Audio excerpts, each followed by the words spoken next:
تو مفتی اعظم کہلاتے تھے، لوگ بڑے بڑے ان سے فتوے لینے جاتے تھے۔ ان کا ایک مرید کسی شخص سے کہنے لگا میرے پیر صاحب اس وقت ہندوستان کے سب سے بڑے مفتی ہیں۔ وہ کہنے لگا یار تم لوگوں کا طریقہ یہ ہے جس کو بڑھاتے ہو بہت ہی بڑھا دیتے ہو۔ کہا نہیں وہ مفتی اعظم ہے۔ کہنے لگا چلو ایسی بات ہے تو میں بھی ایک دو مسئلہ پوچھ لیتا ہوں۔ وہ سرکار مفتی اعظم ہند رحمت اللہ تعالیٰ علیہ کی بارگاہ میں آ گئے دونوں۔ وہ تنقید کرنے والا آیا اور آگے کہنے لگا کہ آپ مفتی اعظم ہے تو آپ کا یہ مرید مجھے لایا ہے سوال پوچھنا تھا۔ کہا پوچھو۔ کہنے لگے نبی پاک کی چاروں بیٹیوں کا نام بتائیں۔ حضور مفتی اعظم ہند بیٹھک میں بیٹھے تھے، ڈرائنگ روم میں وہاں سے اٹھے اور جو کمرہ جاتا تھا نا اندر اس طرف چلے گئے۔ وہ کہنے لگا یہ تمہارا پیر، تم کہتے تھے مفتی اعظم ہے، اسے 4 بیٹیوں کے نام نہیں آتے، کتاب دیکھنے چلا گیا ہے، وہ کتاب سے دیکھ کے بتائے گا۔ آپ کے مرید کہتے ہیں میں بھی خاموش ہو گیا کہ سوال تو اتنا مشکل نہیں تھا۔ حضرت اٹھ کے کو چلے گئے، تھوڑی دیر کے بعد آئے تو ان کی داڑھی سے پانی کے قطرے گر رہے تھے۔ فرمانے لگے وضو کرنے گیا تھا، میں نے مصطفیٰ کی بیٹیوں کے نام کبھی بغیر وضو کے زبان سے ادا ہی نہیں کیے، میں وضو کرنے گیا تھا، اس لیے کہ یہ شہزادیاں بڑی پاک ہیں، یہ لوگ بڑے یہ پاک لوگ ہیں، ان کے نام پلید زبانوں سے لیے جا سکتے، ناپاک زبانوں سے یہ نام نہیں لیے جا سکتے۔ یہاں حضرت مولا کائنات شیر خدا کرم اللہ تعالی وجہ الکریم جن کی شخصیت کا یہ اثر ہے، بڑا ظالم ہے وہ پیر، بڑا ظالم ہے جس نے بالکل بد عمل اور برے قسم کے قوال بٹھائے ہوئے ہیں، جو نہ منہ دھوتے ہیں نہ ان کو پتہ ہے شریعت اسلامیہ کا۔ ان کے منہ سے تو حضرت علی کی تعریف سنے گا، ان کے منہ سے تو مولا علی کی بات سنے گا، جنہیں وضو کرنے کا طریقہ نہیں آتا۔ شیر خدا کی بات وہ کرے گا جس کے منہ میں مسواک کی خوشبو بھی ہو اور جس کے سینے میں رسول اللہ کا پیار بھی ہو۔ حضرت داؤد طائی اور امام جعفر صادق کے درمیان ایک دن بحث ہو گئی۔ امام جعفر صادق فرمانے لگے یہ محبت کا ان کا رشتہ تھا آپس میں۔ حضرت داؤد طائی صوفی تھے اور امام جعفر صادق تو حضور کے نواسے ہیں نا جی، اور بڑا عقیدت کا رشتہ تھا آپس میں۔ ایک دن امام جعفر صادق کہنے لگے داؤد طائی میرے لیے دعا کر، تو آپ رو پڑے، کہنے لگے حضور میں نواسہ رسول کے لیے دعا کروں؟ آپ تو حضور کے نواسے ہیں، میں آپ کے لیے دعا کروں؟ تو حضرت امام جعفر صادق کہنے لگے یہی تو دعا کرانی ہے، یہی تو میں نے کیا فرمایا، یہی تو دعا کرانی ہے کہ میرے لیے دعا کر، میں اپنے نبی کی بارگاہ میں شرمندہ نہ ہو جاؤں۔ حضور یہ نہ فرما دیں کہ میرا نواسا ہو کے تو کیا کرتا رہا، یہی تو دعا کرانی ہے۔ بڑا پیار تھا۔ ایک دن بحث ہو گئی، حج کر کے واپس آئے، عراق میں تشریف فرما تھے امام جعفر صادق، حج کر کے واپس آئے تو امام جعفر صادق کہنے لگے جو مکے سے ہو آتا ہے نا اللہ پھر اس کو دوزخ میں نہیں ڈالے گا۔ کچھ نہیں ہوئے آپ لوگ، اللہ آپ کو جزائے خیر عطا فرمائے۔ فرمایا جو کعبے کا دیدار کر لے ایک دفعہ زندگی میں اور ایمان کی حالت میں، اللہ پھر اسے دوزخ میں ایک دفعہ جو دیدار کر لے ایمان کی حالت میں، اللہ دوزخ میں یہ فرمانے لگے یہ میری بات ہے، تو تصدیق کر میری بات کی، کہہ میں نے ٹھیک کہا ہے۔ پیار تھا نا، تو کہنے لگے داؤد طائی تو کہہ میں نے ٹھیک کہا ہے۔ کہنے لگے جی آپ نے فتویٰ ہی پورا نہیں دیا تو میں کیسے تصدیق کر دوں؟ آپ نے پورا فتویٰ پوری بات کرے تو تصدیق کرا لیں۔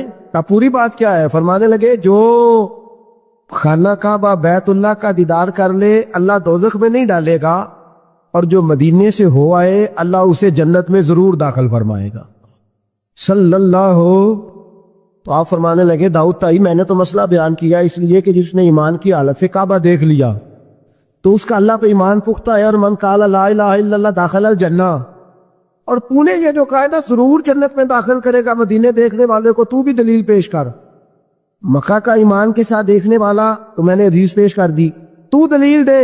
حضرت داؤد طائی بولے بڑی خوبصورت بات، اور خوبصورت لوگ ہی خوبصورت باتیں کرتے ہیں، خوبصورت لوگ ہی جی، ورنہ تو اللہ خیر کرے خوبصورت بات نکلتی نہیں لوگوں کے منہ سے، حرم میں بیٹھ کے بھی نہیں نکلتی، تنی کیا صاحب سونگ جاتا ہے، کس قسم کی بولی بولنے لگتے۔ خوبصورت لوگ خوبصورت بات کرتے ہیں۔ حضرت داؤد طائی کہنے لگے میری دلیل یہ ہے کہ پورے مکے میں کہیں جنت تو نہیں نا، مکہ دیکھنے والے کو جنت ملتی ہے پر مکے میں جنت نہیں۔ فرمانے لگے مدینے میں تو جنت ہے نا، روضۃ من ریاض الجنہ ماں بین بیتی و منبری روضۃ من ریاض الجنہ۔ فرمایا میرے منبر اور میرے گھر کے درمیان جتنی جگہ ہے وہ، اور آپ فرمانے لگے حضرت امام جعفر صادق سے کہنے لگے حضور دیکھے نا اللہ فرماتا ہے جو جنت میں گیا ہم فیہا خالدون، پھر نکالا نہیں جائے گا۔ تو کہنے لگے میرا عقیدہ ہے جو 2 نفل بھی ریاض الجنت میں پال لے اللہ اسے ضرور جنت میں داخل فرمائے گا، اس لیے کہ جو گیا وہ دوبارہ واپس حضرت ادریس علیہ السلام کی دوستی ہو گئی رضوان سے۔ رضوان جنت کے فرشتے کا نام ہے جس کے پاس چابی ہے جنت کی، دروازے پہ بیٹھے ہوتے ہیں، رضوان اس فرشتے کا نام ہے۔ تو حضرت ادریس کا جرانہ تھا، وہ ملنے آتے تھے جناب ادریس علیہ السلام کو۔ تو ایک دن حضرت ادریس کہنے لگے تو خود تو یہاں کی سیر کر جاتا ہے، مجھے کبھی کرائی نہیں، آپ بھی کر لیں۔ تو فرشتہ آپ کو جنت دکھانے لے گیا، جنت میں جا کے تو کہنے لگا حضور چلے، فرمانے لگے کدھر؟ کہنے لگا واپس، فرمانے لگے میں نے جانا ہی نہیں۔ اس نے کہا کیوں؟ فرمانے لگے اللہ فرماتا ہے ہم فیہ خالدون، جو جنت میں آئے گا نکالا نہیں جائے گا، تو کیسے مجھے نکال سکتا ہے؟ کہنے لگے جناب آپ نے سیر کا کہا تھا، فرمایا سیر ہی ہے یہ، اس لیے کہ جنتی ساری عمر ہی سیر کریں گے، وہ سیر ہی کریں گے، سفر تو تھکا دیتا ہے بندے، یہ سیر ہی ہے۔ اب وہ فرشتے پریشان ہوئے تو رب کریم نے فرمایا وہ فرشتے تیرا اور اس کا جرانہ بھی میں نے لگوایا تھا، اور اس کو جنت کی سیر پر آنے کی خواہش بھی میں نے ہی پیدا کی تھی، اور تو کون ہوتا ہے میری بغیر اجازت دروازہ کھول سکے؟ بلوایا بھی میں نے ہی تھا، اور یہ جو میں نے کہا نا آٹھ جا، یہ توفیق بھی میری ہوئی ہے، میری طلب بھی تو تیرے کرم کا صدقہ ہے۔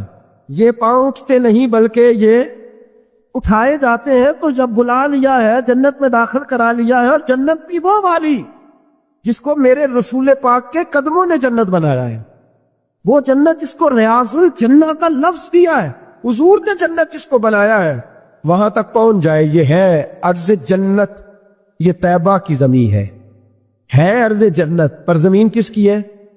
کیسا عجیب معاملہ ہے، یہ ہے ارض جنت، یہ طیبہ کی زمین ہے، جنت بھی یہیں، کیونکہ مال کے جنت بھی یہیں ہے، جنت بھی یہیں، مال کے جنت بھی یہیں، جنت بھی یہیں تو مال کے جنت بھی، اور جتنا جنت کا اعلان میرے نبی نے فرمایا نا سارا فرمایا ہی مدینے میں ہے، اور جنت بیچی ہے کئی دفعہ نبی پاک نے، کئی دفعہ فرمایا بیر روما کما خرید کے دو، مجھ سے جنت لے لو۔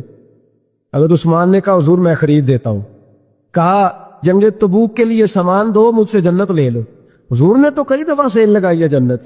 یہ ہے ارض جنت، یہ طیبہ کی زمین ہے، جنت بھی یہیں، مال کے جنت بھی یہیں ہے۔ کعبۃ اللہ، حضرت عبداللہ ابن مسعود رضی اللہ تعالیٰ عنہ فرماتے ہیں جس کو ایک تکلیف آئے نا کعبے میں، کتنی جی؟ تے کدی تے آئی جاندی ہے نا، میرے ورگے ہمیشہ دے تھکے بندے، ایک آدھ تکلیف تو بخار آ گیا، پیر میں درد ہونے لگ گیا، کوئی تکلیف تو آئی جاتی ہے۔ فرماتے ہیں ایک تکلیف اگر تجھے حرم مکہ میں آئی نا، ایک، اللہ تیرے 80,000 سال کے گناہ معاف فرما دے۔ کتنے؟ 80، 100 نہیں، میں نے سوچ سمجھ کے جملہ کہا، 80۔ ایک تکلیف اگر تجھے کہاں بولے نا یار، کتنی؟ ایک، گناہ کتنے معاف؟ یہ کس نے کہا ہے؟ حضرت عبداللہ ابن مسعود نے۔ وعدہ کس کا ہے؟ اللہ کا۔ وعدہ کس کا ہے؟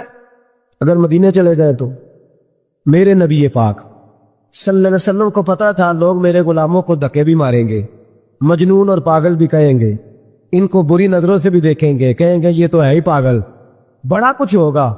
واہ محبوب تیرے انداز میزبانی پہ قربان جائے، کیسا بندوبست فرمایا، کیا انداز اختیار فرمایا۔ فرمایا تم میں سے جو کوئی مدینے آیا وہ میرا مہمان ہے۔ کوئی مدینے، مکے میں ایک تکلیف پہنچی تو 80,000 سال کے، اور یہاں مدینے میں واہ کیا جود و کرم ہے شاہ بطحہ تیرا۔ واہ دیکھیں اعلیٰ حضرت لفظ کیا کہتے ہیں، واہ کیا جود و کرم ہے شاہ بطحہ تیرا، نہیں سنتا ہی نہیں، دیکھیں ترکیب اعلیٰ حضرت کی، ایسے جملے درد ہو تو نکل، نہیں سنتا ہی نہیں مانگنے والا تیرا، اور کہتے ہیں تیرے قدموں میں رہوں غیر کی ٹھوکر پہ نہ ڈال، جھڑکیاں کھاؤں کہاں چھوڑ کے صدقہ تیرا، اور تیرے قدموں میں جو ہے غیر کا منہ کیا دیکھے، پھر کون نظروں پہ چڑھے دیکھ کے طلبہ تیرا، دیکھ کے جلوہ نہیں۔